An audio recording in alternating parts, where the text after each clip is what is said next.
Onorogo, Onorupo. Ada harga, ada rupa. Tapi bagaimana jika harga mutlak untuk sebuah kekayaan instan adalah nyawa darah dagingmu sendiri? Pernahkah kalian melihat sebuah warung yang dulunya sangat ramai? Pelanggan mengantri berdesakan bak bulan melingkar. Namun, kini hancur lebur menyisakan bau anyir darah dan busuknya daging mati. Cerita malam ini membongkar rahasia paling gelap dari kehidupan Pak Darmo.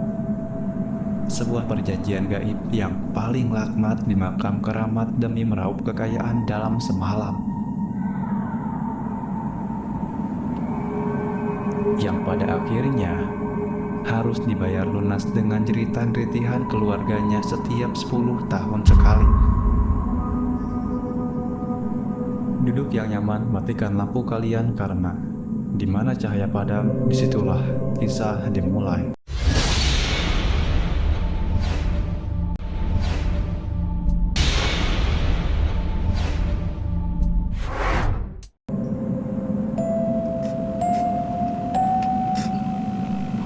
Sorot lampu senter menyapu sebuah bangunan reot yang nyaris rubuh di pinggir jalan raya lintas provinsi. Papan nama kayu yang dulu terang benderang disorot lampu neon, kini lapuk dimakan rayap. Bertuliskan, warung makan nasi uduk dan bakso Pak Darmo. Sekitar 15 tahun lalu, tempat ini adalah pusat antrean ratusan manusia yang rela berdesakan di bawah terik matahari maupun hujan lebat hanya demi makan seporsi nasi uduk dan semangkuk bakso urat. Mobil-mobil mewah berderet memenuhi bahu jalan, sementara aroma kaldu daging sapi selalu mengundang air liur siapa saja yang lewat.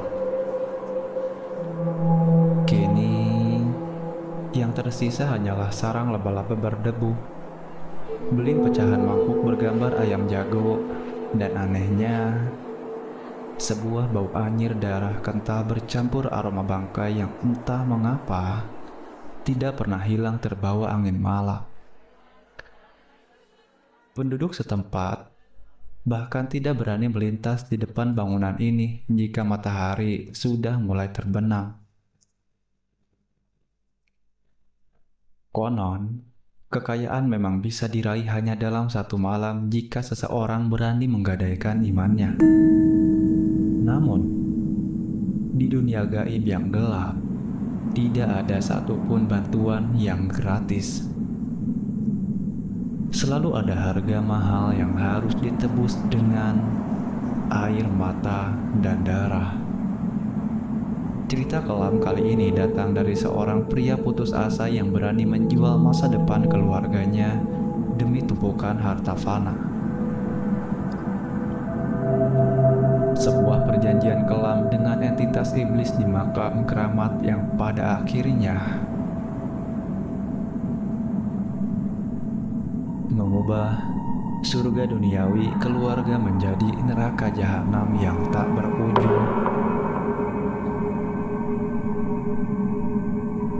Mari kita dengarkan kisah dari tragedi pesugihan pocong penglaris yang meminta tumbal 1 dekade ini.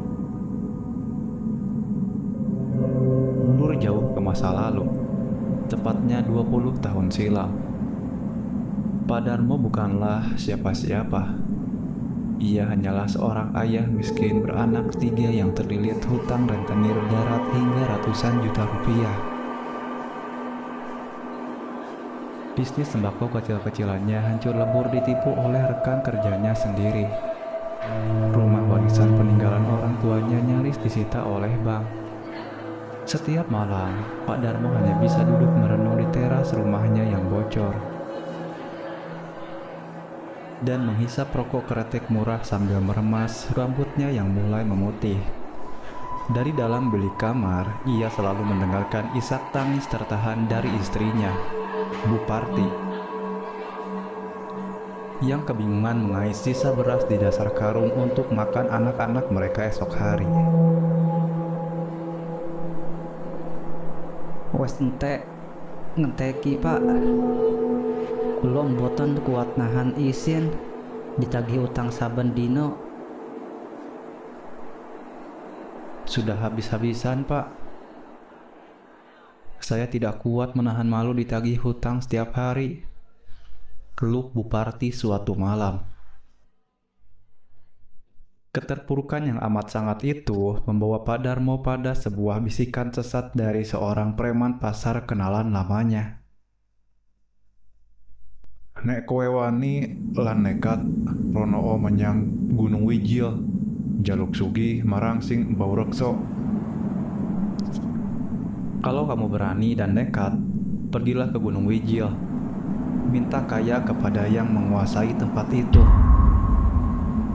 Kata-kata itu terus terngiang, meracuni pikiran sehat Pak Darmo.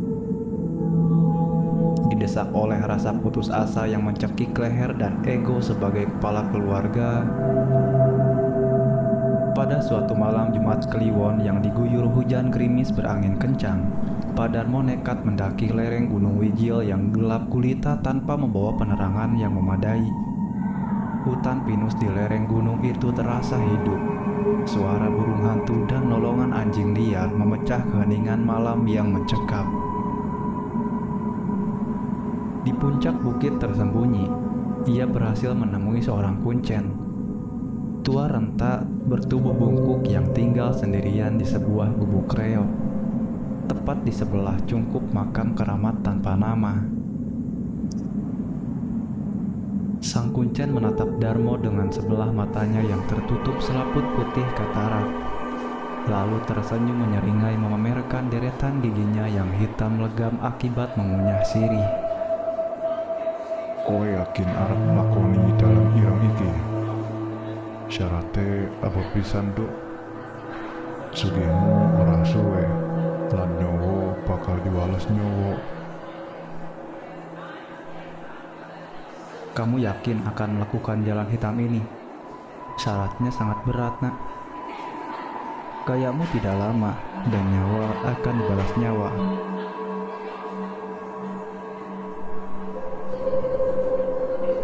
Peringat kuncen tersebut dengan suara parau yang menggetarkan dada.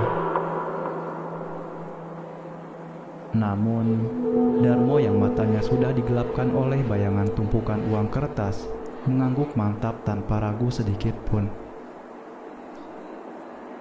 Kulo purun, Pak.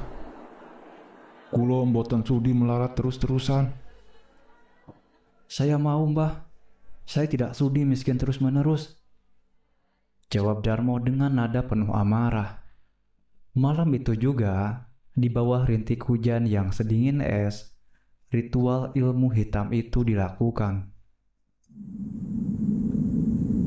Darmo diperintahkan untuk berendam tanpa sehelai benang pun di sebuah sendang. Di bawah rimbunnya akar pohon beringin raksasa berumur ratusan tahun. Sementara itu, sang kuncen membakar kelembak menyan atau rokok kemenyan khas Jawa dan kembang setaman. Asap tebal berbau menyengat membumbung tinggi sementara kuncen merapalkan mantra gaib dalam bahasa Jawa kuno yang nadanya terdengar menyeramkan seperti rintihan orang yang sedang disiksa di dasar neraka. Tiba-tiba suhu udara merosot tajam. Angin bertiup sangat kencang, merontokkan dedaunan. Air sendang yang semula jernih dan dingin perlahan berubah menjadi kental, hangat, dan menebarkan bau busuk yang luar biasa menyengat. Persis seperti bau bangkai hewan yang membusuk berbulan-bulan di selokan tertutup. Dari balik kepungan bayangan hitam, akar pohon beringin, muncullah sebuah sosok yang membuat darah Darmo membeku. Sosok itu tinggi besar, nyaris mencapai 3 meter, terbungkus rapat oleh kain mori yang sangat lusuh, robek di beberapa bagian dan berlumuran noda tanah kuburan merah yang basah. Wajah sosok itu hancur berantakan, matanya berupa 2 lubang hitam legam yang mengatap kosong. Dan dari celah kain di bagian mulutnya yang membusuk, terus-menerus meneteskan cairan kental berwarna hitam kemerahan. Itulah sosok pocong, entitas iblis yang akan ditugaskan menjadi jin penglaris di warungnya kelak. Sang pocong melayang pelan mengitari tubuh Darmo yang gemetar hebat di dalam air kotor. Perjanjian darah disepakati malam itu juga. Sebagai ganti atas kekayaan duniawi yang tiada tara, Darmo harus memberikan pajak nyowo, atau pajak berupa nyawa manusia, dari garis keturunannya sendiri setiap 1 dekade atau 10 tahun sekali. Singkat cerita, hari-hari berat berlalu. Warung nasi uduk dan bakso urat milik Pak Darmo yang baru dibuka kembali dengan sisa uang pinjaman tiba-tiba meledak pesat di luar nalar. Sejak hari pertama buka, pelanggan datang silih berganti, bak gerombolan laron yang mengerubungi lampu jalanan. Tidak peduli jam berapapun warung itu beroperasi, antrian selalu mengular hingga ke jalan raya. Para pembeli memuji masakan Bu Parti setinggi langit. Enak tenan, ono tandingane, kuah baksone gurih banget. Enak sekali, tidak ada tandingannya, kuah baksonya sangat gurih. Puji para pelanggan yang makan dengan lahap, bahkan terkadang menjilat sisa kuah di mangkuk hingga bersih. Omset warung melonjak gila-gilaan mencapai puluhan juta per hari. Hanya dalam hitungan bulan, Darmo berhasil melunasi semua hutang rentenirnya, menebus kembali surat rumahnya, membeli 2 mobil mewah sekaligus, dan merenovasi rumah warisannya menjadi rumah gedongan bertingkat 2 yang paling megah di kampungnya. Namun, di balik kemegahan dan gelimang harta itu, suasana di dalam rumah dan warung mulai terasa sangat mencekam dan tidak wajar. Aura gelap yang pekat menyelimuti setiap sudut ruangan.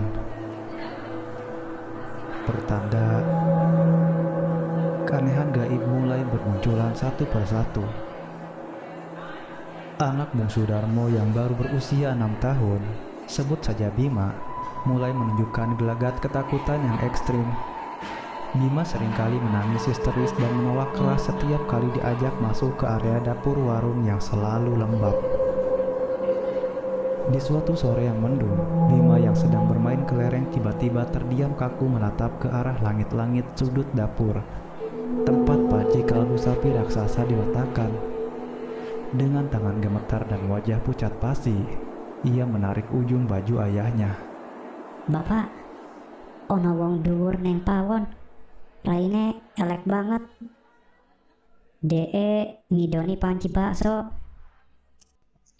Bapak, ada orang tinggi di dapur, wajahnya jelek sekali. Dia meludahi panci bakso. Ucap Bima dengan gigi bergemeretak ketakutan.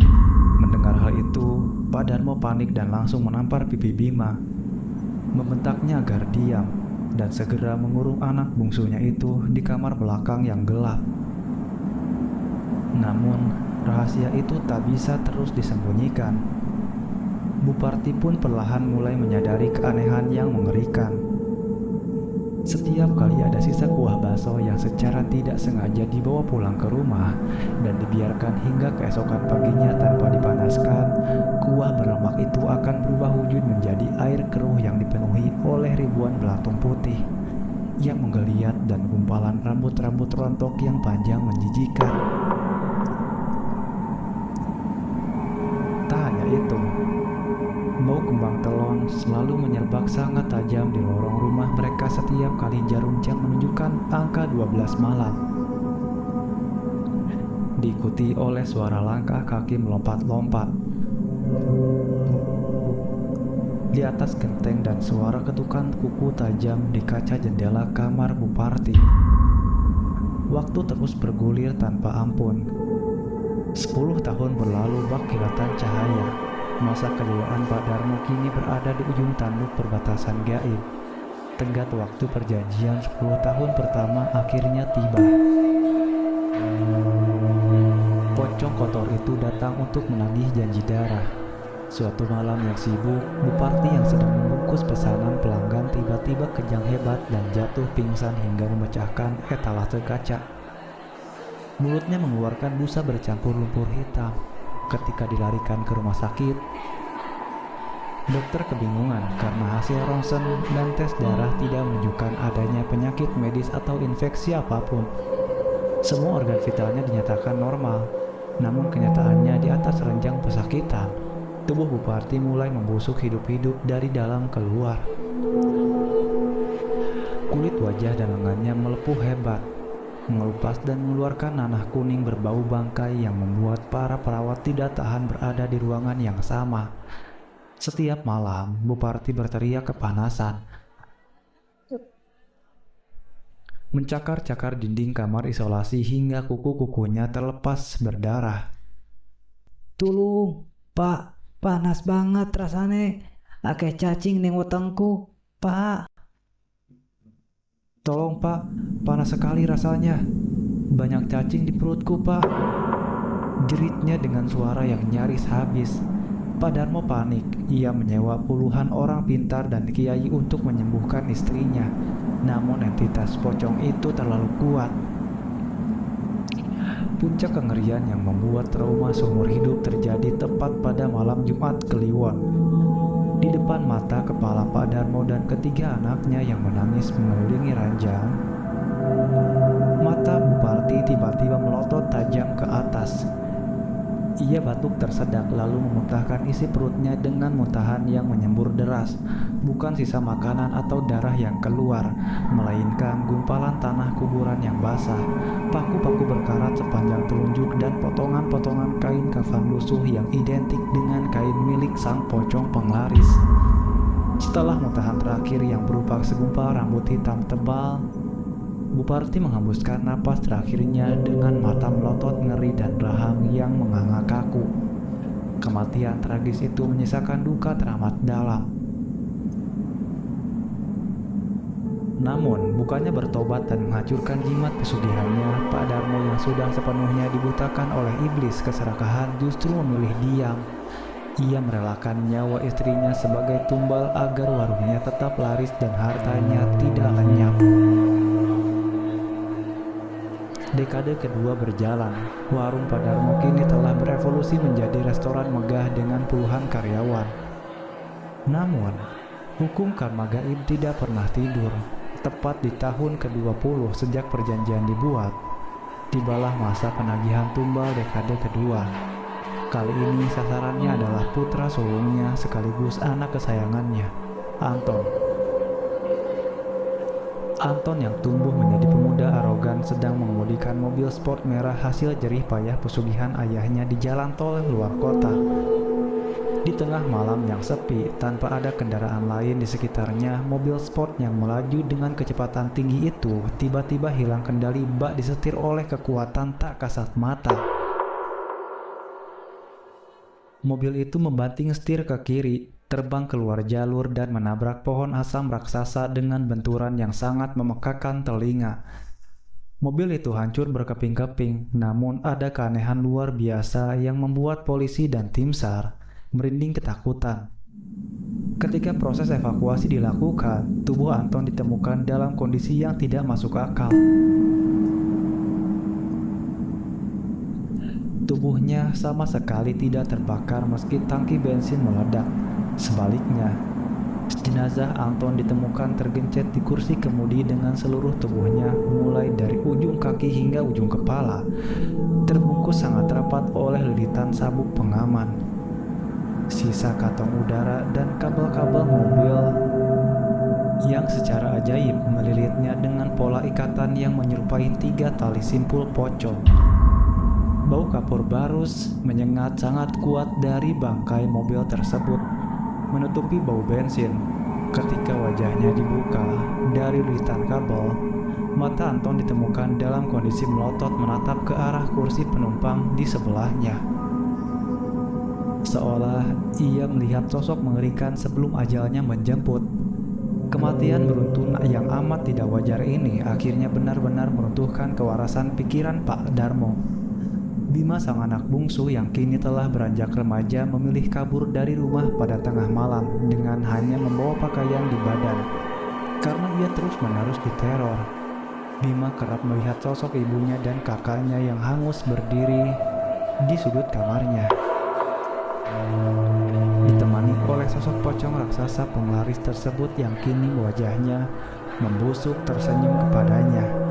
Tertinggal sendirian di dalam rumah gedongan yang kini terasa sedingin kuburan. Padarmo perlahan kehilangan akal sehatnya. Ia mencoba membakar semua jimat peninggalan sang kuncen, membuang tanah kuburan dari laci kasir warungnya, dan membakar foto-foto pesugihannya. Namun semuanya sudah terlambat. Entitas pocong penglaris itu tidak lagi sudi bersembunyi di dapur warung. Malam itu lampu seluruh rumah mati total. Angin berhembus kencang mendobrak pintu depan. Di tengah kegelapan, sosok pocong raksasa itu menampakkan wujud aslinya tepat di ujung ranjang tempat Padarmo meringkuk ketakutan. Tubuhnya menjulang tinggi hingga menyentuh dan menekuk di langit-langit kamar. Bau busuk belerang dan daging membuat napas Padarmo sesak hingga terbatuk darah. Pocong itu melompat perlahan mendekat. Pluk, pluk. Wajahnya yang hancur berulat membungkuk menatap tepat di depan wajah Padarmo. Lendir liur darah dan nanah menetes deras dari rahangnya yang tak berdaging, jatuh mengenai mata dan pipi Padarmo yang lumpuh karena teror murni.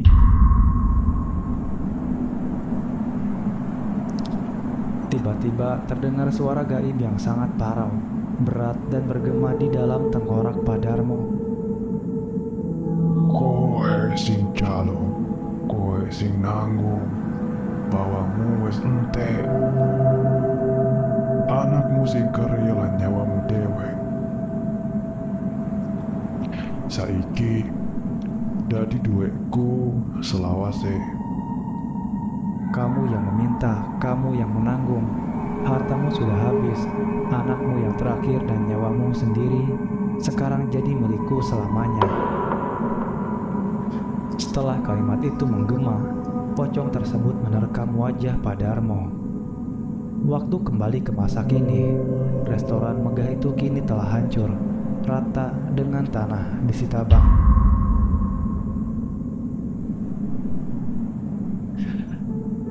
Menyisakan bangunan warung awal yang reot, berdebu dan dikutuk oleh masyarakat sekitar. Padarmo kehilangan segalanya dalam sekejap mata. Istri tercintanya, anak-anaknya, dan seluruh kekayaannya. Ingatlah dengan baik pesan moral dari kisah kelam ini, teman-teman. Kekayaan instan hasil pesugihan dan ilmu hitam memang bisa memberikan ilusi surga duniawi sesaat yang sangat memabukkan. Tapi ia pasti akan merenggut seluruh jiwamu, keluargamu, dan kedamaianmu untuk ditukar dengan siksaan abadi di neraka.